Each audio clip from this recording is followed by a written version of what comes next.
Hello সবাইকে, সবাই কেমন আছো? আশা করি ভালো আছো। আর আমিও খুব ভালো আছি। আর আজকে দেখো আমরা একটা ট্যুর প্ল্যান করেছিলাম অফিস কলিগদের সাথে। তো আমরা যাচ্ছিলাম ট্যুরে দীঘায়। তো দেখো আমরা এখানে বাস আমাদের আগেই অনলাইন থেকে আমরা বুকিং করে নিয়েছিলাম। তো তারপরে বাসটাকে আমরা দাঁড় করিয়ে উঠে পড়লাম বাসে। আর আমরা ছিলাম হচ্ছে ৫ জন। আমার অফিস কলিগদের সাথেই আমি গিয়েছিলাম আরকি। তো দেখো এখানে আমি আর অনন্যা আছি। আর ওদিকে বাকি ৩ জনকার সিট পড়েছিল। তো সিট নাম্বার অনুযায়ী আমরা বসে পড়েছিলাম যে যার তার জায়গায়। তো দেখো অনেকদিন পর একটা ঘুরতে যাচ্ছি। লাস্ট ঘুরতে গিয়েছিলাম ফ্রেন্ডদের সাথে মায়াপুরে। তো তারপরে আর ঘুরতে যাওয়া হয়ে ওঠেনি। তো তারপর আমরা বেরিয়ে পড়লাম। প্রায় আমাদের এই প্ল্যানটা চলছিল ২ মাস ধরে। আজ যাবো, কাল যাবো, পরশু যাবো, তরশু যাবো এমন করে, করে প্রায় প্ল্যান ক্যানসেল হচ্ছিল। কারণ অফিস থেকে ছুটি পাওয়া যাচ্ছিল না। তো সেই সবই ক্ষেত্রে যাওয়া হয়ে ওঠেনি। তো তারপর আমরা ওখানে বাসে জার্নি করে নেমে পড়েছিলাম নিউ দীঘায়। তো নিউ দীঘা থেকে পেয়ে গিয়েছিলাম আমরা টোটো। আর আমার গলার অবস্থাটা খুবই খারাপ কারণ গলা পুরো বসে গেছে ঠান্ডাতে। তো সেজন্য প্রবলেম হবে তোমাদের বুঝতে পারছি। কিন্তু যাই হোক তারপর আমরা বেরিয়ে পড়েছিলাম টোটো করে। মানে টোটো দাদাটাকে বললাম যে, "আমরা তো এখানে সেরকম চিনি না।" তো আমরা অনলাইনে বুকিং করতে গিয়েছিলাম কিন্তু রুম ডবল বেডের রুম দেখাচ্ছিল খালি নেই। তো তারপরে আমরা এরকম টোটো করে ঘুরতে আরম্ভ করে দিয়েছিলাম রুমের জন্য। তো অনেক কষ্টে রুম খুঁজছিলাম। মানে একবার এখানে একবার ওখানে কোনো রু মানে হোটেলে যাচ্ছি তো সেখানে রুম পাওয়া যাচ্ছে না। লাস্ট এসছিলাম হচ্ছে সিবাডে। তো এখানে মোটামুটি রুম ছিল কিন্তু বাজেটটা যথেষ্ট বেশি বলছিল। বাজেটটা প্রায় ৬,০০০ এর উপরে বলছিল ওয়ান ডের জন্য। তো আমরা সেজন্য ওই রুমটা নিইনি।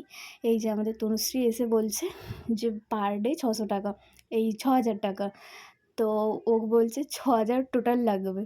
তারপরে ওকে বোঝানো হচ্ছিল ৬,০০০ একদিন মানে আমরা যদি ২ দিন থাকি তাহলে ১২,০০০ টাকা লাগবে। তো ওকে সেটা বোঝানো হচ্ছিল। তারপর বুঝে নিয়ে ওকে নিয়ে ওখান থেকে আমরা তারপর আবার বেরিয়ে যাই অন্য হোটেলের উদ্দেশ্যে আরকি।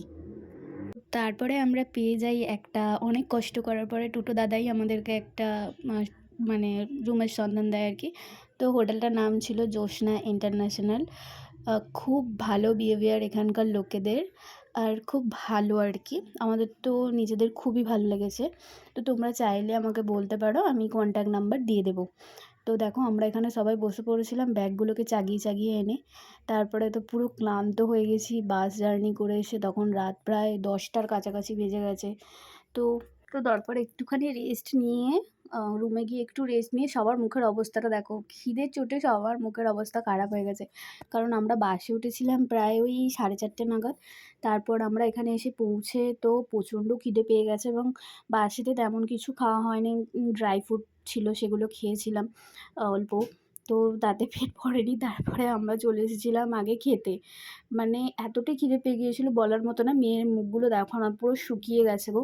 তো তারপরে আমরা অর্ডার করে নিয়েছিলাম হচ্ছে একটা ভেজ আইটেম আর একটা নন-ভেজ আইটেম। তো আমরা চিলি চিকেন নিয়েছিলাম আর রুটি নিয়েছিলাম আর ওদিকে পনির নিয়েছিলাম। তো চিলি চিকেন দিয়েই আমি রুটিটা খাচ্ছিলাম। কারণ আমার চিলি চিকেনটা হচ্ছে খুবই ফেভারিট।